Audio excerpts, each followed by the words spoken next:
Welcome to YOUCANIC. Today on YOUCANIC we have a 2012 Subaru Impreza. On this Subaru we are going to go over the process to be able to replace your serpentine belt. If you're just replacing the serpentine belt, very easy and simple to do. Highly recommended if you're replacing the serpentine belt, depending on the lifespan of the vehicle, of how many miles is on the vehicle, you would want to do the tensioner as well as the 3 idler pulleys. So to start with, you'll want to remove this cover, size 10 millimeters right there. Also, with anything you're working on the engine, wouldn't be a bad idea to make sure that you've disconnected the negative battery cable. We're not doing anything electrical, but there could be a chance of causing an issue by touching something that you're not meaning to. All right, so we've popped out that screw. We've got just a little grommet that's holding this side over here. And we just pull that up, and that's up and out of the way. Your choice whether you can remove this 10 and 14 here, and then that you can remove this out of the way if you feel that would make it easier for you. So we need to get the serpentine belt off. Now you'll either want to jot down the way the belt diagram is, snap a photo of it, however you want it. But this is the belt diagram for a Subaru 2.0 liter engine. So we have alternator, idler, AC, water pump, idler, crankshaft, tensioner, and large idler and or power steering pump. Depending on when your model was made, you may still have a power steering pump here. Right? So we have smooth sides around all the idlers, except for this one, that's a rib side. So smooth, and the tensioner smooth side. Rib side around this idler, rib side around the alternator, smooth side idler, rib side AC, rib side water pump, smooth side idler, rib side crankshaft, and then the smooth side on the tensioner. So this is your belt diagram for your 2.0 motor, and so you want to remember that or know where to look it up so that when you put the new belt on, you know where it's going to go. Removal of the belt is very similar, or easy. So right down here we have our upper cooling line. We just need to get right down in here. There is a bolt, and this is our tensioner. We just need to put our size 14 on there and be able to release the tension. And now, with the tension off, we can go ahead and remove our belt from all of the pulleys. And there we go.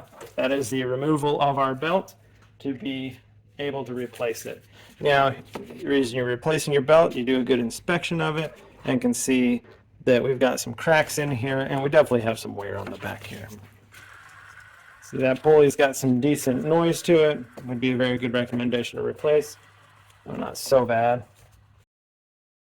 But depending on the amount of miles on your vehicle, it may be a very good idea to replace all your idler pulleys as well as your tensioner.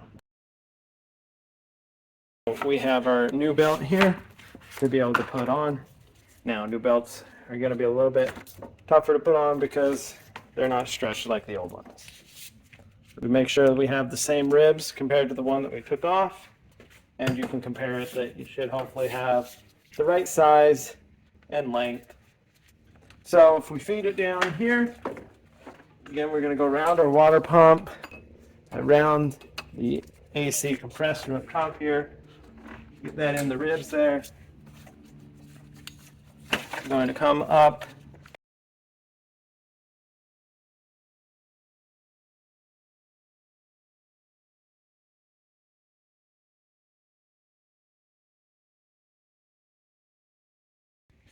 All right, so we have it around the crankshaft, and then around this idler, right?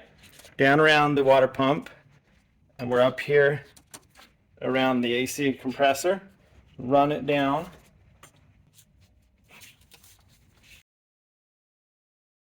It goes down around that smooth pulley, which is an idler. And get this down around the tensioner.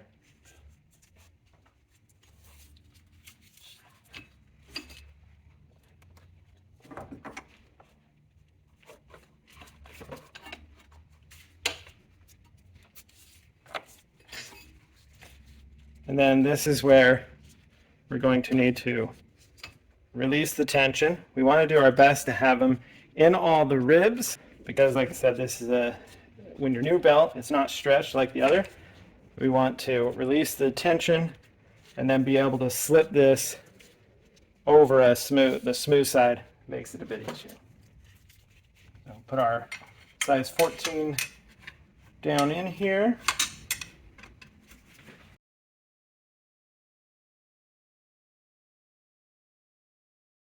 Okay, so work it now. Find that wrench. You're gonna go around and feel that all of the belt is in all the ribs, on all your pulleys that require the ribs, smooth side there, and that your belt is tight. And so that would be just your replacement of your Serpentine belt on your 2012 Subaru with the 2.0 liter motor in it. Thanks for watching YOUCANIC, where you can be the mechanic.